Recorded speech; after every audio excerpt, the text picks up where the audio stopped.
Hello everyone, welcome to my YouTube channel. So बच्चों, आज हम क्लास 8 की गणित विषय की वर्कशीट नंबर 5 करेंगे, जो कि आपके 2 अगस्त की वर्कशीट है।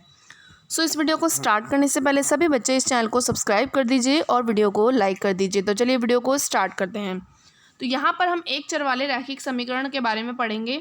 तो आपको पिछली कक्षा में आपने पढ़ाई होगा कि बीजीय व्यंजकों से समीकरण कैसे बनाया जाता है। ठीक है, तो देखते हैं। यानी हम स्टार्ट करने से पहले हम बीजीय व्यंजकों को दोबारा से सब रिवाइज करेंगे। ठीक है, तो यहाँ पे देखो, राजू और बीनू है, दोनों दो भाई हैं। बीनू जो है वो राजू से 3 साल छोटा है। ठीक है, तो राजू की आयु जो है हमें पता नहीं है, लेकिन बस इतना पता है कि वो उससे 3 साल छोटा है। तो इसका मतलब ये हुआ कि जब राजू 12 साल का होगा तो बीनू 9 साल का हो जाएगा, और जब राजू 15 साल का होगा तो बीनू 12 साल का हो जाएगा, क्योंकि वो उससे 3 साल छोटा है। यानी जब राजू जो है वो x साल का हो जाएगा तो बीनू उससे x-3 साल का हो जाएगा। तो यहाँ देखो, आगे हमें देखना है। अब देखो, राजू 12 का हुआ तो बीनू 9 का, राजू 15 का हुआ तो बीनू 12 का, और राजू x का हुआ तो बीनू x-3 हो जाएगा, क्योंकि वो उससे 3 साल छोटा है। तो यहाँ पर x जो होगा वो एक आपका अचर राशि होगी। तो यानी किसी भी स्थिति को अगर हम दर्शाना चाहते हैं तो हम इन अचर का यूज़ करते हैं। ठीक है, ज़रूरी नहीं है आप x लेंगे, x के अलावा l, p, m, t, y, z इन सब को भी हम अचर राशि कहते हैं। इनमें से भी किसी को हम ले सकते हैं, कुछ भी हो नंबर अल्फ़ाबेट्स में वो हम यूज़ कर सकते हैं। ठीक है, लेकिन स्मॉल लेटर्स में। आगे देखिए, आइए एक स्थिति को विभिन्न तरीक़ों से चर्चा करते हैं।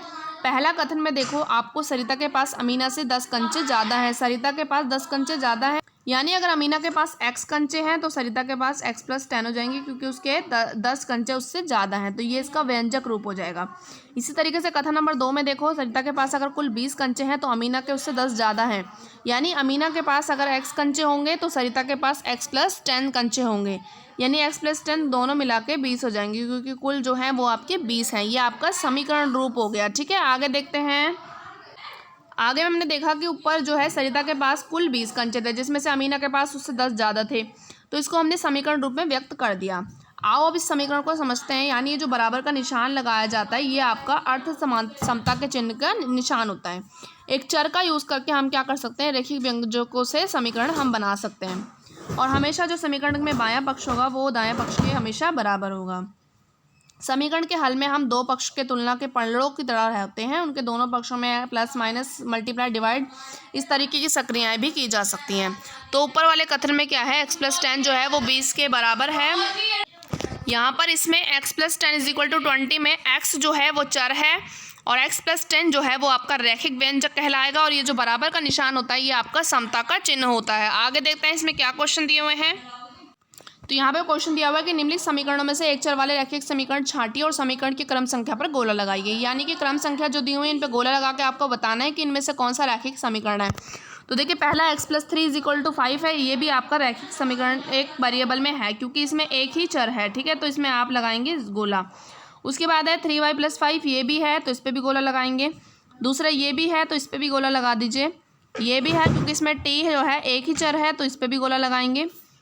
पांचवी जो है इसमें भी गोला लगाएंगे, क्योंकि इसमें भी एक ही चर है x। जो छठी है इसमें y, x और z 3 चर हैं, तो इसलिए ये क्या है, ये नहीं है, तो इस पर गोला नहीं लगाना। उसके बाद ये है, यहाँ पे भी एक x चर है तो इस पर भी गोला लगा देंगे, और यहाँ पे 3 चर हैं तो इसलिए इस पर गोला नहीं लगाना है। ठीक है, तो इस तरीके से वर्कशीट हो जाती है ख़त्म। जाने से पहले इस वीडियो को कर देना लाइक। मिलते हैं नेक्स्ट वीडियो में, तब तक के लिए बाय बाय।